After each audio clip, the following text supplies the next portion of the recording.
Nesta edição, o programa TVDH fala sobre os desafios do jornalismo independente. Eu, Marcelo Dantas, e a professora Andréa Trigueiro, educomunicadora e coordenadora do curso de jornalismo da Unicap, recebemos a professora Carol Monteiro, cofundadora da Marco Zero Conteúdo e presidente do Conselho Deliberativo e Executivo da AJOR, Associação de Jornalismo Digital. Começa agora o programa TV Direitos Humanos.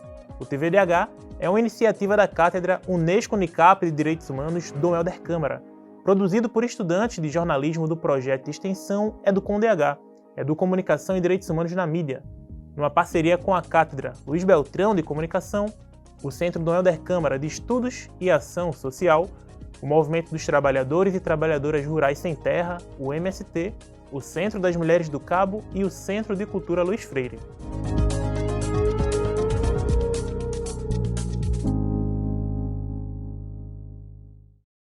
A diminuição da confiança da sociedade em relação ao jornalismo tradicional é um assunto que se repete em diferentes momentos da democracia brasileira. As Jornadas de Junho, uma série de protestos que ocorreram em 2013, mostraram essa descrença nas instituições e na mídia, dando espaço para que iniciativas independentes de comunicação conquistassem destaque no cenário nacional. A pandemia da Covid-19 e o isolamento social foi outro momento que modificou a forma com que nos relacionamos com as notícias. Em 2020, a pesquisa Digital News Report apontou um aumento no consumo de jornalismo digital no mundo, seja pela qualidade da informação ou por se identificar com algum profissional em específico. Esse aumento de veículos independentes e digitais colabora com a redução de desertos de notícias, ou seja, diminui o número de locais que não tem sequer um veículo de comunicação. No Brasil, de 2022 para 2023, foram registradas 575 iniciativas nativas digitais, como indica a 6ª edição do Atlas da Notícia. Em tempos onde a democracia e as informações são colocadas constantemente em xeque, qual a importância e quais são os desafios do jornalismo independente? Andréa Trigueiro, Carol Monteiro, muito obrigado por estarem aqui com a gente falando sobre comunicação, sobre jornalismo e sobre direitos humanos. Obrigada a você pelo convite. E eu sempre gosto de conversar, sempre a gente coloca assim, né? Carol Monteiro é isso, Andréa Trigueiro é aquilo, mas eu sempre acho muito legítimo vocês também se apresentarem para quem está nos acompanhando. Carol, por favor. Então, gente, reforçando, né, o agradecimento pelo convite, sou realmente fã do programa. Eu sou Carol Monteiro, sou jornalista, sou professora de jornalismo e atualmente também diretora da Escola de Comunicação da Unicap. E sou fundadora da Marco Zero Conteúdo, que, para quem não conhece, é um coletivo de jornalismo independente investigativo aqui no Recife. E atualmente também ocupo a presidência do Conselho Deliberativo e Executivo da AJOR, que é uma associação que nasceu em 2021 e que hoje já reúne 141 organizações de jornalismo independente de todas as regiões do Brasil. Professora Andréa, por favor. Além do que você já disse, né? Eu sou também integrante do Centro das Mulheres do Cabo, que é uma ONG feminista, que há 40 anos defende os direitos das mulheres, e gosto também de fazer um pouco da minha própria audiodescrição. Então, sou uma mulher branca, de cabelos curtos, sou baixinha, estou usando uma camiseta azul com colar colorido e uma calça preta. E para mim é um orgulho, uma alegria estar aqui discutindo esse assunto, recebendo Carol e podendo conversar sobre um tema que é tão importante para a gente. Maravilha. E a gente pegando o título, né, Os Desafios do Jornalismo Independente, estava até conversando com a professora Carol um pouco antes, que tem um assunto que acaba precedendo isso, né, que é o que danado é jornalismo independente para quem não é jornalista, né? Carol, você como uma professora, como educadora, pode estar nos explicando um pouco melhor? Boa. Então, Marcelo, a gente tomou emprestado esse adjetivo, né, independente, né, esse qualificador para nomear o jornalismo que é feito fora dos grandes grupos de comunicação. Assim como a gente fala, por exemplo, do cinema independente, que seria o cinema feito fora dos grandes estúdios, ou a música independente também, né, fora das grandes gravadoras, a gente tem um conjunto de organizações jornalísticas que nascem, em sua maioria, né, no ambiente digital e que também não pertencem a grandes grupos de comunicação. E aí é nesse sentido, né, a ideia de independência desses veículos, né. Professora, você também que trabalha muito com a perspectiva de um jornalismo e de uma comunicação comunitária e alternativa, há sintonia nesse sentido com o jornalismo independente? Sem dúvida, a gente poderia dizer que, de um lado, a gente tem os grandes veículos, né, os veículos de massa, como as pessoas conhecem, tem emissoras de TV, emissoras de rádio, jornal, e de um outro lado a gente tem outras formas de organizar essa comunicação, seja na área comunitária, nas periferias, rádios comunitárias e jornais de bairro, etc. E no jornalismo independente, não é? Que, na verdade, o jornalismo independente deveria ser todo o jornalismo.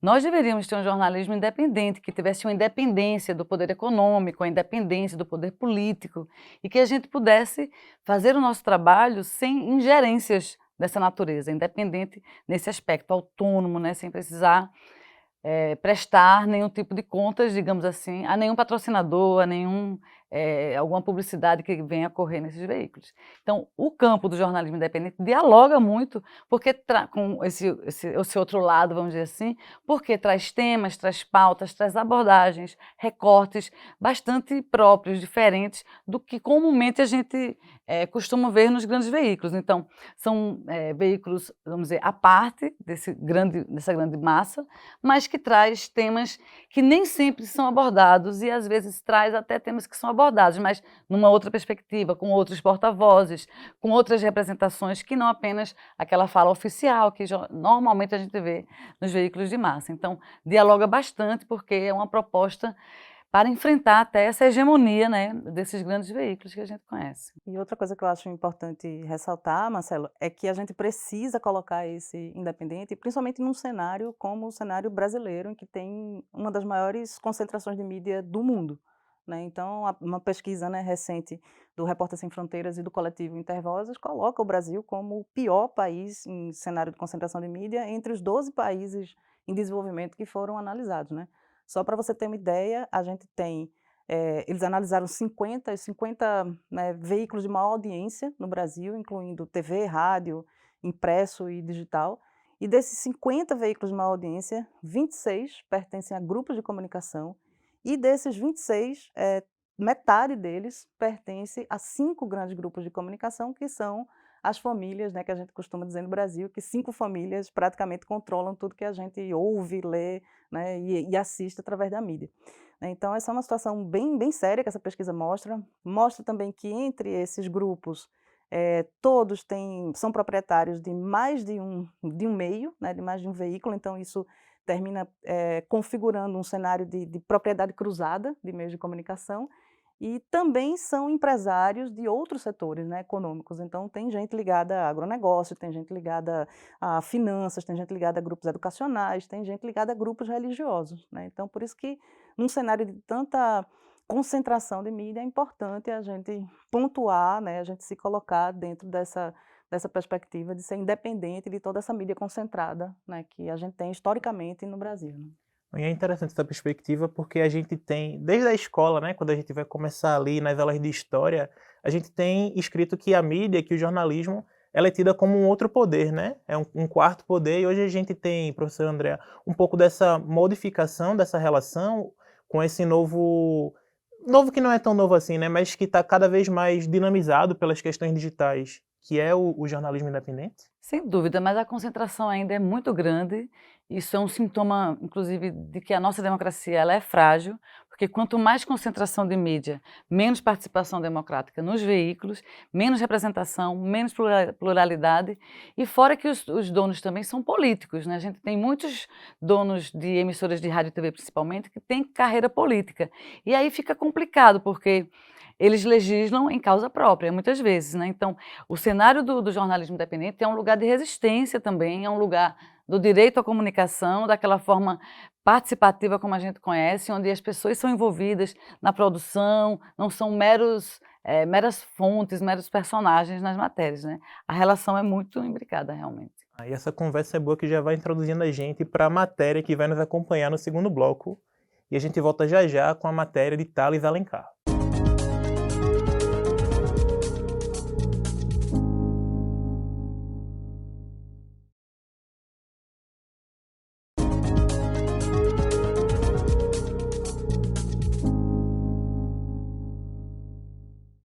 Estamos de volta com o segundo bloco do TVDH, que nesta edição fala sobre os desafios do jornalismo independente. Agora a gente acompanha a reportagem de Thales Alencar. Quando você pensa em empresas jornalísticas, quais são as primeiras que vêm na sua mente? É bem provável que você pense nos grandes veículos de comunicação nacional. E isso acontece porque esses são alguns dos maiores grupos do país e que concentram a maior parte da atenção do público. A consequência dessa concentração nas mãos de poucos é a falta de diversidade de informações. Quanto menos perspectivas diferentes sobre um tema, pior para o público, que acaba refém de informações de um único ponto de vista ou até sem qualidade. Uma alternativa que tem crescido e contornado cada vez mais esses problemas é o jornalismo independente. O veículo independente Agência Pública traçou um mapa com iniciativas desse gênero no país. O mapa de mídia independente da Pública é, acho que, uma das primeiras iniciativas de mapeamento da mídia independente no Brasil. Já faz um bom tempo que esse mapa foi lançado. Outras iniciativas foram feitas depois.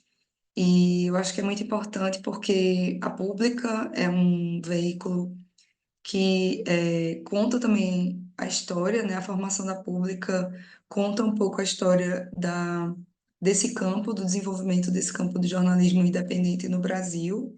E o que a gente vê é que realmente houve um desenvolvimento muito grande, novos veículos estão surgindo, iniciativas independentes estão surgindo aí no Brasil. A internet, né, a coisa da rede social facilitou muito também. Gilberto Luiz é jornalista e cofundador do coletivo Sargento Perifa, um veículo da comunidade Córrego do Sargento, localizada no bairro da Linha do Tiro, no Recife. O projeto foi criado com o intuito de fugir do estereótipo negativo criado sobre a região e mostrar também o lado bom daquela comunidade. Mas o principal trabalho realizado pelo Sargento Perifa é o de informar os moradores de perto, por meio de iniciativas inovadoras e humanizadas. Muita gente dentro do Córrego do Sargento não tem acesso à internet. Quando tem acesso à internet é de alguma vizinha, sabe? E muitas vezes essa vizinha não fornece a internet. E aí a gente, pensando nisso, a gente sempre noticia as coisas. Quando a gente tem alguma ação, por exemplo, amanhã vai ter a Páscoa do Perifa, a gente vai distribuir chocolate dentro da comunidade. A gente informa no Instagram, faz a artezinha bonitinha, coloca dentro do Instagram, do Facebook, informa pelo WhatsApp também para que o pessoal saia compartilhando, mas a gente vai presencialmente nas casas dos moradores, ou a gente coloca algum lambe dentro da comunidade para que seja mais palpável e a gente esteja mais perto da comunidade, sabe? Eu acho que um grande diferencial da gente, fazendo jornalismo independente, mas jornalismo também comunitário, é esse porta a porta. Apesar dos benefícios à sociedade, as dificuldades enfrentadas pelos veículos independentes e comunitários são muitas. Para Mariama e Gilberto, o principal desafio está na questão financeira. O grande desafio que eu vejo hoje é a sustentabilidade.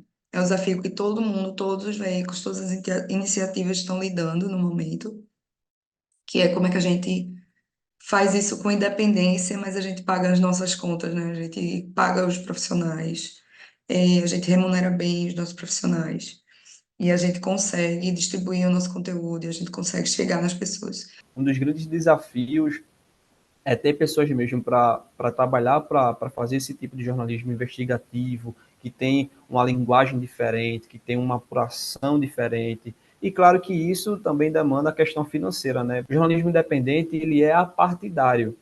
Então, ele não tem nenhum tipo de vínculo com nenhum tipo de político, nenhum tipo de partido, nenhum tipo de empresa. Então, essa é uma diferença também que acaba dificultando também o trabalho do jornalismo independente. Se você tem interesse em consumir um conteúdo independente, aprofundado e imparcial, confira aqui na tela os links de acessos dos sites da Agência Pública e do Sargento Perifa. Nesses links, você também pode apoiar financeiramente o trabalho desses veículos, doando qualquer quantia que desejar. André, você que já foi, inclusive, presidente, né, da Comissão de Ética do Sindicato de Jornalistas de Pernambuco, essa questão do cruzamento de propriedade, ela implica em questões éticas? Não necessariamente os jornalistas, porque eles não são os donos, no caso do meio de produção, Alguns né? Mas... são, alguns poucos Opa, são. Né? Então, discorra, por favor. Você vai encontrar jornalistas que hoje eles são donos de mídia também, né? Isso vem ocorrendo no Brasil já há algum tempo, inclusive tem associações que reúnem, né, esses profissionais, que aí quando a gente vai falar de sindicato de trabalhadores, esses jornalistas, eles não estão incluídos, porque agora eles são proprietários, né, são empresários. Em relação à propriedade cruzada, no Brasil não é permitido, a Constituição diz explicitamente que isso aí não é permitido.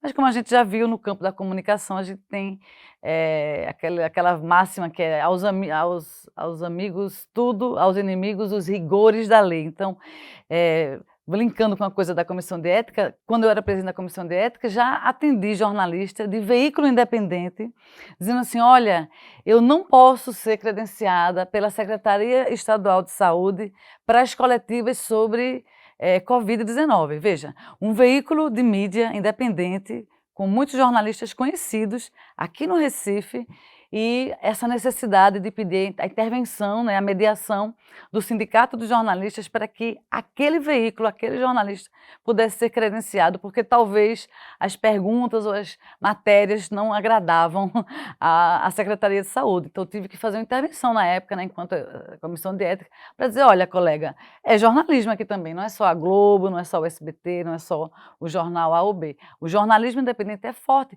e no Recife ele é muito forte, e especificamente nesse caso era um veículo forte. Então, a gente ainda tem um preconceito, vamos dizer assim, com relação aos veículos de jornalismo independente, porque, como a gente falava no primeiro bloco, é onde a gente tem visto a resistência, o contraditório, outras vozes, outras abordagens, às vezes pegando no pé, criticando, fazendo realmente o nosso papel, porque alguns colegas vão dizer que o jornalismo tradicional ele virou um jornalismo muito cordial, em muitos casos, onde a crítica e a coisa de imprensar, né, que a gente às vezes, para ter uma notícia, precisa fazer, isso acaba não existindo muito, por conta justamente dessa dependência econômica e política. Muitos veículos ficam presos.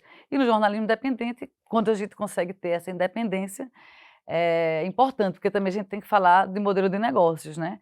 Porque não é a mesma coisa você gerir um veículo grande, desses que a gente falou, e gerir um veículo de comunicação independente, mas esse assunto é para a Carol, né? Pra mim Pronto, não. é justamente esse fio da meada que eu queria pegar, Carol. Porque quando a gente fala de jornalismo independente, se fala muito também nessa necessidade de modelo de negócio, de um certo ar de ter que empreender, né? A gente que está dentro do curso de jornalismo, a gente vê isso durante nossa graduação. Olha, não existem só essas possibilidades das grandes empresas. Tem essas outras alternativas e é importante que vocês tenham uma noção de administração, tenham uma noção de inscrever projetos para editais. E esse, ao mesmo tempo que pode ser uma virtude para ser independente no sentido econômico das grandes empresas, ela também pode se considerar como um desafio, né? Queria que você nos dissesse um pouco mais. Desafio muito grande. Inclusive, a Andrea tocou num ponto, e aí eu vou puxar um pouco da resposta dela para À poder vontade. entrar na sua pergunta. A Andrea falou dessa questão da propriedade, né, dos meios, que geralmente ela não pertence aos jornalistas que trabalham. Isso na mídia independente é diferente, né? Na verdade, nós que fundamos a Marco Zero, somos 7 jornalistas que fundamos a Marco Zero, nós somos proprietários, né? Somos donos, né? É uma associação sem fins lucrativos, é uma ONG, né? Funciona nos moldes de uma ONG, mas a gente tem nesse ecossistema de mídia independente essa característica em que os fundadores, os donos dos veículos são também os seus gestores, muitas vezes são equipes muito pequenas, consequentemente são os editores, são até os repórteres, né? A gente tem fundadores da Marco Zero que fazem reportagem e tudo mais. Então, assim, é esse papel, né? O problema não é a propriedade, né, do meio, ter ou não a propriedade do meio. Inclusive, quando a gente pensou na necessidade da AJO, né, de uma associação, né, de jornalismo digital, procuramos consultoria com o professor Rosenthal Calmon Alves, que é um brasileiro professor da Universidade do Texas, e aí quando a gente trouxe para ele essa necessidade de criar uma associação, uma das primeiras coisas que ele disse para a gente foi assim, vocês estão sabendo que é uma associação patronal, né? E aí, num primeiro momento, aquela palavra assim, patronal, deixou a gente muito assustado, porque não queria ser associado ao patrão dentro daquela conotação negativa, né, de precarização do trabalho, de exploração do trabalho, ou de censura realmente, né, do que pode e do que não pode ser falado. Mas depois de um tempo, assim, respiramos e aceitamos essa condição de que sim, somos patrões e patroas nesse sentido, de sermos os proprietários dos veículos, mas a gente acredita que tem e pratica no dia a dia formas diferentes de lidar com o trabalho, de lidar com a prática do jornalismo, de lidar inclusive também com os modelos de negócios, né? Por exemplo, eu falei agora há pouco, a Marco Zero é uma associação sem fins lucrativos. né. Então, por exemplo, o que é que isso quer dizer na prática? Não significa que a gente trabalha de forma voluntária, não significa que ninguém não é remunerado. Muito pelo contrário, né, a gente tenta remunerar o trabalho das pessoas, a gente, persegue isso para que remunere-se bem, para que os trabalhadores e trabalhadoras, elas tenham condições de trabalho. Ser uma associação sem fins lucrativos significa que a gente precisa captar recurso, né, para poder pagar as contas, para pagar salário, para manter e para poder produzir as histórias, né, que a gente conta, o jornalismo que a gente faz. E se a gente, no momento em que equilibrar receitas e despesas, o que sobrar, né, que nas empresas com fins lucrativos é chamado de lucro, nas sem fins lucrativos é chamado de superávit, esse superávit ele não pode ser distribuído para os proprietários, ele não pode ser dividido entre, por exemplo, os 7 fundadores da Marco Zero. Por estatuto, a gente tem que, obrigatoriamente, reinvestir na produção do conteúdo.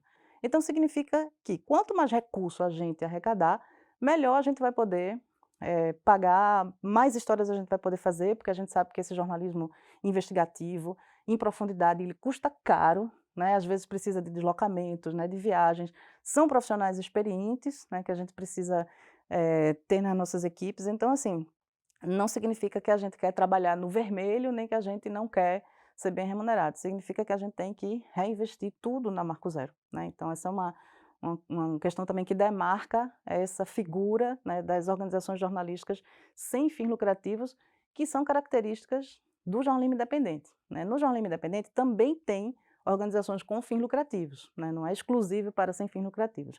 Mas é uma característica também desse novo ecossistema de mídia, a existência desse tipo de empresa que tem uma figura jurídica, inclusive, diferente do que as figuras jurídicas da mídia tradicional. Então, nesse segundo bloco, a gente teve uma verdadeira aula, né, de caminhos possíveis para a gente estar podendo abrir esses novos jornalismos, né, que são cada vez mais necessários. E no próximo bloco a gente vai escutar o que é que as ruas acham, se elas consomem ou não consomem, Carol, o jornalismo independente. A gente volta já já com Cecília Bello.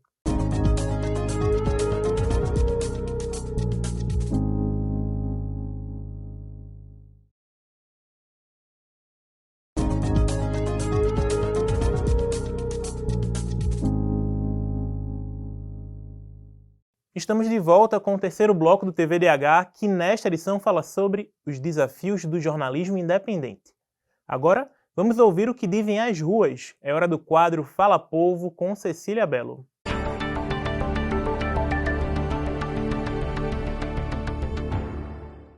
É provável que em sua vida você já tenha assistido a um telejornal, ouvido noticiário ou lido notícias em jornais impressos.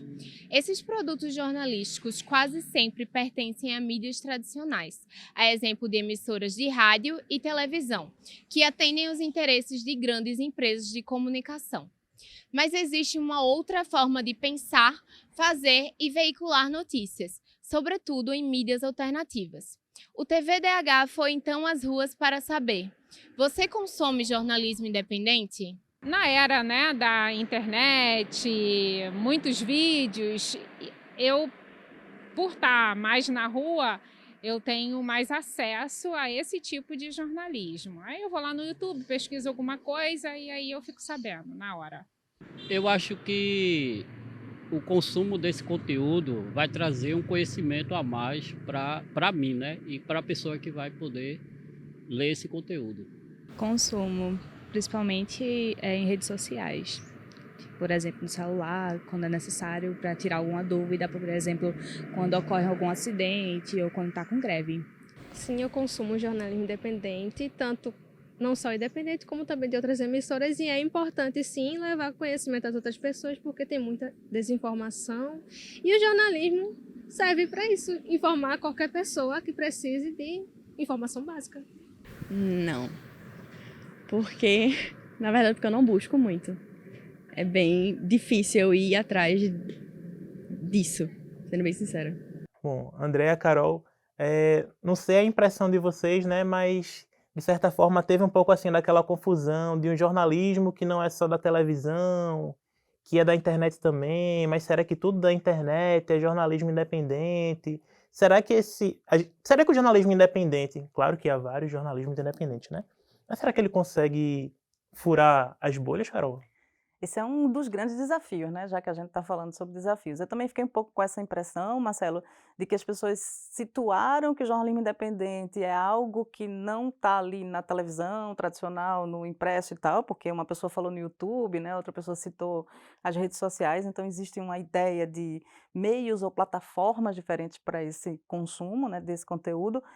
Mas eu senti falta, por exemplo, de quem diz que consome nomear uma organização, por exemplo. Ah, eu acesso a agência pública, eu acesso o Intercept, eu leio, Marco Zero Conteúdo, fazendo a nossa, chamando aqui a sardinha para o nosso lado. Porque às vezes as pessoas, elas não nomeiam as coisas, não, leu a matéria, recebeu aquela informação ou num grupo de WhatsApp ou na própria rede social, se informou por ali, mas muitas vezes não associa o nome a ser um veículo independente, né. Então, um desafio grande para a gente é exatamente o de furar essa bolha, até porque a gente aprende, né, primeiro período aqui de jornalismo, a gente já começa com essa conversa de que é hábito, né, as pessoas têm o hábito, é muito forte a força do hábito, né, então, o hábito de se informar pela televisão, pelo telejornal, o hábito, gerações mais antigas, o hábito de acordar, abrir o jornal, né, folhear, era um ritual, né, então, assim, é difícil você mudar esse comportamento, é difícil você mostrar para as pessoas que existem outras formas de jornalismo, existem outros jornalismos, e o mais difícil que eu acho é fazer as pessoas também conseguirem separar o joio do trigo, né? Porque a gente não pode chamar de jornalismo independente qualquer conteúdo que circula na internet ou nas redes sociais, né? Essa diferença entre jornalismo e conteúdo, para mim, ela é fundamental, porque tem muito produtor de conteúdo, tem muita gente fazendo conteúdo e a gente usa muito essa do conteúdo, mas o que é o jornalismo? Jornalismo é diferente, né? O jornalismo é um conteúdo que passou por um processo de apuração jornalística, de verificação, né, de checagem, e aí tem todas as questões, não só técnicas, mas éticas também, né, ligadas à prática do jornalismo. Então, furar essa bolha, fazer as pessoas saberem diferenciar e valorizar esse jornalismo é que é um grande desafio, realmente. E separar o joio do trigo que você falou, que inclusive é o nome de uma outra... Excelente, quem não conhece, o Joio e o Trigo é uma organização de jornalismo independente fantástica que trabalha pautas que eu vejo muito pouco, né, em outros veículos, que é essa questão de alimentação, né, como é que a gente lida com a alimentação e com a comida. E Carol falou aqui, né, desde o primeiro período a gente lida com isso. Professora, desde o primeiro período, como é que se lida com essas questões? Porque dentro do ambiente das universidades, não só do curso de jornalismo, né, mas de outros cursos de comunicação, como é que há essa possibilidade do fortalecimento do jornalismo independente? Ao mesmo tempo que a gente vê que as grandes redações estão cada vez mais encolhendo, tem vários casos de empresas não pagando há meses sequenciais os trabalhadores, é um lugar fechando, é outro lugar perto de fechar. Como é que trabalha essas perspectivas futuras para os novos jornalistas nesse contexto do jornalismo independente? Eu acho que a gente tem que atualizar, né, os nossos currículos, e aí falando especificamente do curso de jornalismo da Unicap, a gente fez isso no ano passado. A gente tem um currículo bem novinho, em folha, assim, né, com... 2023, não foi? 2023, perfeito. A gente ouviu estudantes, profissionais recém-formados, pessoas que já estavam no mercado há algum tempo, para entender o que é que o mercado hoje tem demandado, né, de quem está saindo da universidade. E aí, Carol estava falando da gente tomar uma consciência a respeito de empreender a nossa própria profissão. Nesse currículo novo, empreendedorismo já é uma realidade. Não é só emprego nas redações, né, dos grandes veículos. A gente tem várias possibilidades de também, por exemplo, alimentar o nosso sonho e fazer o veículo que a gente gostaria de trabalhar, com o meio ambiente, de repente, ou com direitos humanos, ou com crianças. Aí cada um vai para o lugar que, né, se sente confortável. E há, inclusive, especializações em jornalismo independente, Sim. né? A gente tem um movimento no Brasil bastante interessante, porque a AJ tem o quê? Umas 60 associações? 141. 141. E contando. 141. O mapa da mídia independente, que foi feito aqui no Recife, aqui na região metropolitana, esse tem 66, se não me engano, organizações. Então você veja que a gente tem muita gente fazendo muita coisa legal. Quando eu vejo esse Fala Povo, tive um pouco essa impressão também, mas aí me alegra de saber que as pessoas sabem o que é a mídia tradicional. Elas talvez não entendam exatamente o que é o jornalismo independente, mas elas seguem uma pista, não é de todo assim às cegas. Isso é importante, se você levar em conta que a TV Globo não está falando do jornalismo independente, o SBT não está falando do jornalismo independente. Esses grupos, esses coletivos, eles caminham à margem dessa grande mídia. E ainda assim, mesmo que as pessoas não tenham tanto discernimento, elas conseguem entender que aqui é a grande mídia e existem outros caminhos que às vezes não são o jornalismo independente, não passam por esse crivo aí da técnica, etc. Mas há sim uma luzinha acesa e as pessoas entendem que há outras possibilidades. Eu acho que o jornalismo independente ele é latente no Brasil. O Recife é um lugar também de muita gente fazendo isso e é principalmente um lugar dos movimentos sociais.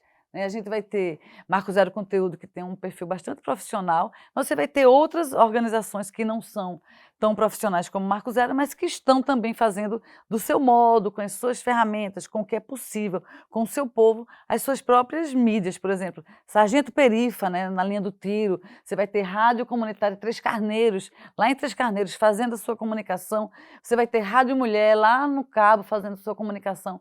Você vai ter muita gente fazendo, principalmente nesses grupos que ficaram à margem, né, dos direitos, do acesso aos direitos, como é o grupo das comunidades, Justo. por E exemplo. quando a gente abre o site da Jona, a gente bota lá associados, a gente consegue perceber essa diversidade, inclusive territorial, né? E eu acho que isso é tudo a ver com o que a gente vai discutir já no próximo bloco, com a pergunta do quadro Educar para os Direitos Humanos que o nosso repórter Luiz Lima nos trouxe.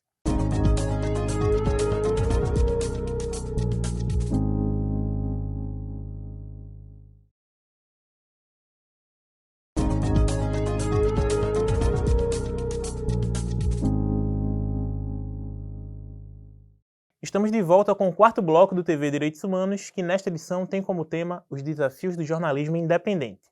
Agora, Carol Monteiro e André Trigueiro respondem a uma pergunta enviada por quem acompanha o nosso programa. É o momento do quadro Educar para os Direitos Humanos, com Luiz Lima.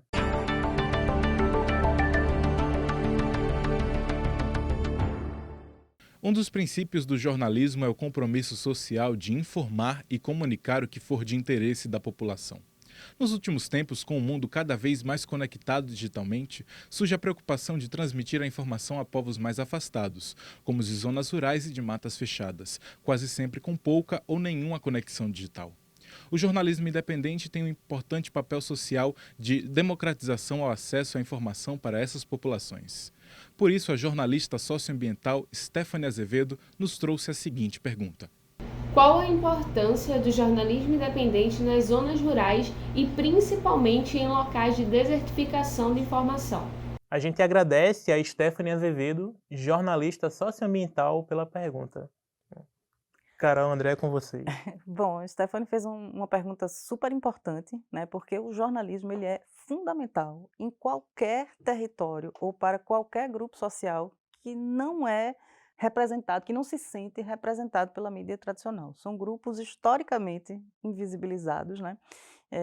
E aí ela fala especificamente da zona rural, mas também tem as periferias, né, as periferias dos grandes centros urbanos ou comunidades quilombolas ou indígenas, né? Então, sempre que você tiver um território ou um grupo social subrepresentado, o jornalismo ele é fundamental, né? E o jornalismo independente é quem vem cumprindo esse papel. Por exemplo, lá na AJO, né, eu falei agora há pouco, são 141 organizações.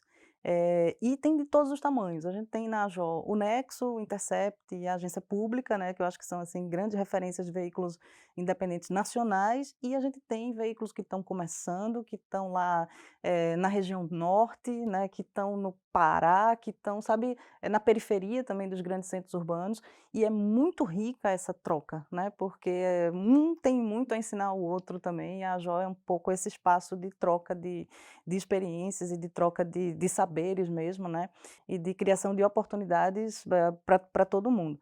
E outro dado super importante de como essa mídia independente ela nasce, ela floresce principalmente para esses grupos que não se sentem representados, é que a gente tem hoje na AJO cerca de, eu acho, mais de 70% das organizações associadas à AJO têm mulheres, por exemplo, em cargos de liderança, né? O que na mídia tradicional, geralmente as mulheres, apesar delas às vezes serem até maioria na profissão, elas não estão, né, nos cargos de chefia. Nos veículos da AJO também a gente tem mais de 50% dos veículos com pessoas negras, né, em cargos também de chefia e de liderança.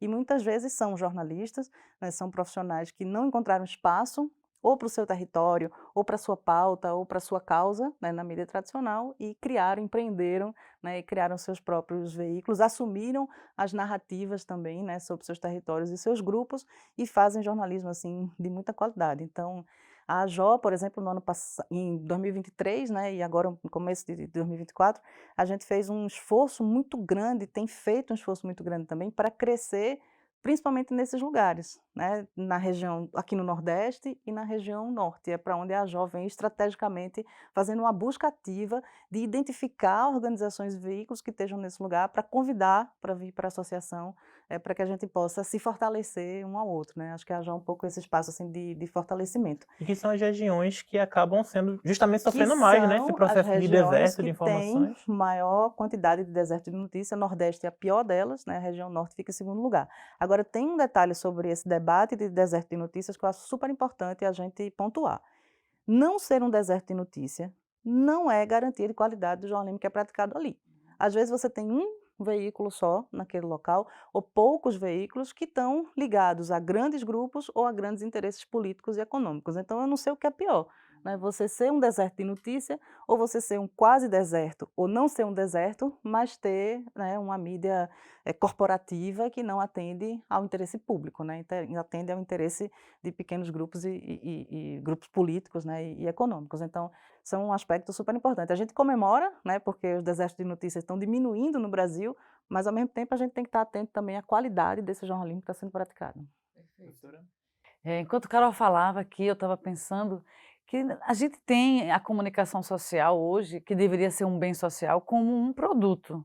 E para as empresas de comunicação, né, essas grandes empresas que a gente chama, que a gente fala, vender, ter audiência, ter lucro é um pressuposto que, para que eles estejam em algum lugar, eles precisam ter esse lucro. E às vezes essas cidades mais distantes, essas áreas mais rurais, acabam sendo, para esses proprietários das grandes veículos, uma coisa que não é rentável.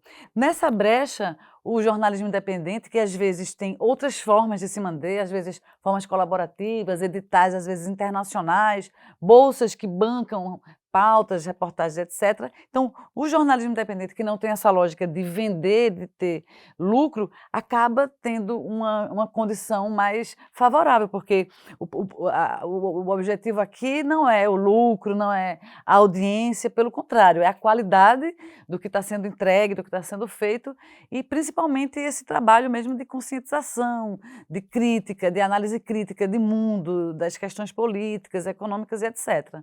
E aí, veja, os desertos estão diminuindo, isso é maravilhoso, mas eu concordo demais com Carol. Não é a quantidade que vai definir muita coisa, porque também não adianta eu ter uma parabólica e conhecer todos os problemas de São Paulo, né, e não sei o que está acontecendo no meu vizinho, na minha rua. Então, não tem sentido para essas pessoas estarem acompanhando o que está acontecendo em outras localidades, quando o seu território, você não sabe o que está acontecendo no seu território.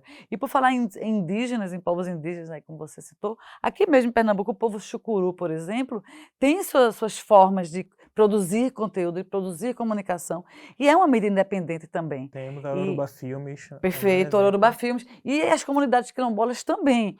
É como se essas pessoas, esses grupos, estivessem cansados de esperar e foram em busca de fazer seu próprio conteúdo com o que era possível. Isso aí também é muito louvável. A gente vai dar só uma breve pausa para a gente retomar no nosso quinto e último bloco. Espera um pouquinho que a gente já volta.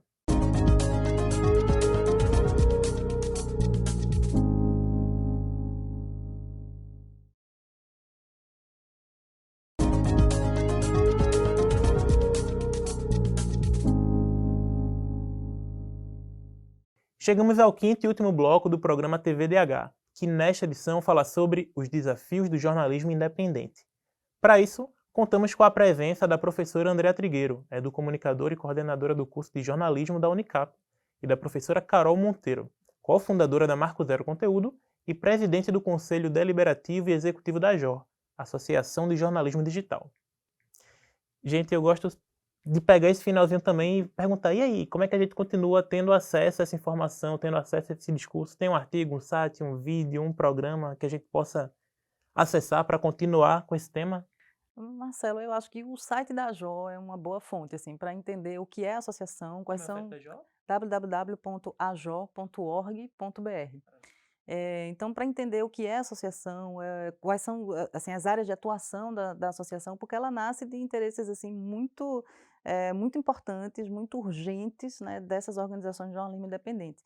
Então, trabalha, por exemplo, na promoção da defesa, assim, na promoção e defesa dos direitos humanos e na defesa do próprio jornalismo, né, trabalha na questão do empreendedorismo e também na diversidade, né, exatamente para garantir esse ambiente assim, mais plural, né, de prática do jornalismo. Então, o site da AJ tem muito conteúdo, tem estudos, inclusive, porque a gente tem entendido essa importância da pesquisa e de também ser uma instância de coleta de dados. Então, a AJ tem feito pesquisas, por exemplo, a gente fez uma pesquisa sobre o ecossistema de mídia na região do Mato Piba e na Amazônia Legal.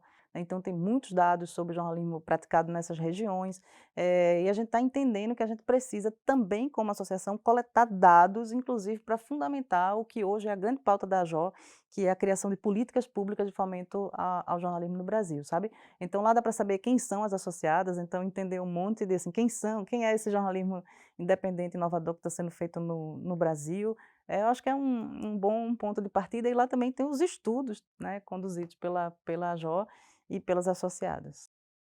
Eu sugiro que as pessoas procurem o mapa da mídia independente. Foi um trabalho da Marco Zero Conteúdo Também, boa. e outras organizações. Para quem está no Recife e região metropolitana, ver, por exemplo, quem está perto de mim, de quem eu poderia me aproximar, ou qual organismo ali eu poderia fortalecer. Porque o jornalismo independente, ele fortalece grupos e grupos sociais vulnerabilizados e até escanteados, eu diria, de boa parte da mídia.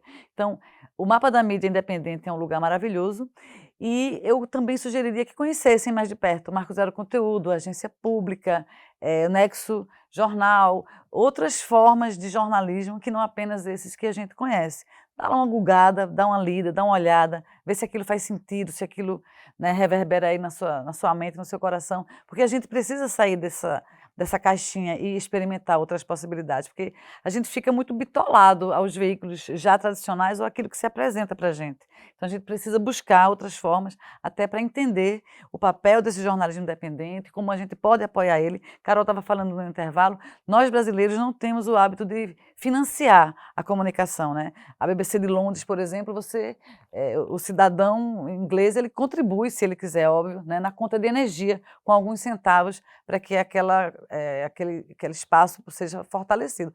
A gente não faz isso aqui no Brasil, a gente não tem essa cultura. Eu acho que é importante também a gente confiar em algum veículo e depositar também, de alguma forma financeira ali, nossa confiança, para que a gente possa viabilizar esses veículos de continuarem atuando e trazendo pautas interessantes e novas para a gente, né? Porque essa é a verdadeira independência, né? O mundo perfeito seria conseguir manter essas iniciativas apenas com doações dos leitores, né? Porque aí a gente está realmente completamente independente de financiamento, de fundações internacionais, de fundos ou de programas e editais, sabe? Então, essa é a verdadeira independência almejada, né? Que as pessoas realmente assinem, né? Doem e apoiem. Muitas vezes, nesses veículos independentes, quando a gente fala assine a Marco Zero Conteúdo, não significa que você vai pagar um valor para ter acesso a um conteúdo. O conteúdo é livre, ele é aberto, porque a gente acredita que a informação ela tem que ser democrática e todo mundo tem que ter acesso ao nosso conteúdo. Mas a gente pede e reforça assim, que as pessoas que se sentem representadas pelo conteúdo que a gente faz, que acreditam no jornalismo que a gente defenda, que essas pessoas financiem.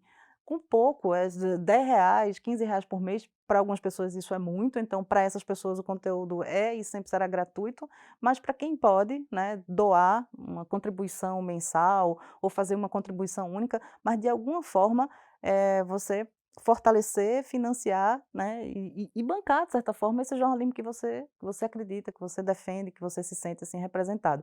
Agora, André falou aí mais uma dica, que é o mapa da mídia independente da Marco Zero, mas tem uma newsletter que se chama Cajueira, que é uma newsletter que faz uma curadoria de jornalismo independente no Nordeste, e é muito bacana, porque eles já mapearam também dezenas de veículos no Nordeste e fazem uma curadoria, né, com os destaques e tal. Então, é uma oportunidade para conhecer muitos veículos, né, dos 9 estados da região Nordeste e que, assim, às vezes pouca gente conhece. Alguns eu confesso, assim, sendo professora, jornalista, e alguns eu fui conhecer, né, pela Cajueira, porque é alguém que está fazendo jornalismo lá no interior de Alagoas e é muito bacana e a newsletter Cajueira tem feito esse trabalho. Carol, me corrija se eu estiver errado, mas a Jo também tem um boletim online desse que chega nos e-mails com as notícias das afiliadas, né? Tem uma newsletter também incrível que se chama Brasis e que é exatamente isso, é uma curadoria, só que dos veículos, né, do conteúdo produzido pelos veículos da AJO.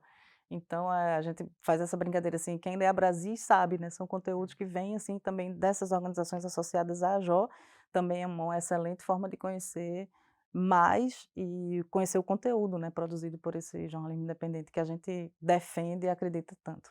Eu acho que o nome, né, dessa newsletter, desse boletim Brasis, diz muito sobre o que no final das contas a gente estava falando, né? Que não é um Brasil só, não é uma história só, não é só uma forma, né? Tem muito mais coisa por trás disso. Quando a gente bota a quantidade e a qualidade, a gente consegue construir outras pautas com outros olhares, com outras perspectivas e visibilizar esses tantos Brasis. Perfeito. Andréa Trigueiro, Carol Monteiro, eu agradeço demais pela participação de vocês. E como eu sempre digo isso, mas não é balela. Já estamos montando futuras pautas sobre temas relacionados. Eu que agradeço, Marcelo. Um prazer enorme estar aqui falando sobre isso com vocês. Legal demais, Marcelo. Obrigada pelo papo, Andréa, né, pela companhia, pela parceria de sempre. É um prazer. O TVDH é uma iniciativa da Cátedra Unesco-Unicap de Direitos Humanos do Helder Câmara, produzido por estudantes de jornalismo do projeto de extensão EduComDH, Educomunicação e Direitos Humanos na Mídia, numa parceria com a Cátedra Luiz Beltrão de Comunicação, o Centro do Helder Câmara de Estudos e Ação Social, o Movimento dos Trabalhadores e Trabalhadoras Rurais Sem Terra, o MST, o Centro das Mulheres do Cabo e o Centro de Cultura Luiz Freire. Acompanhe a gente nas redes sociais e traga sugestões. Anota aí, é @programatvdh.unicap. Estamos também no YouTube, nos canais Jornalismo Unicap e Cátedra do Helder. Lá você encontra outras edições do programa, sempre com o tema dos direitos humanos. A gente agradece pela companhia, sigam as nossas sugestões, pesquisem, assinem e divulguem o jornalismo independente. Até a próxima!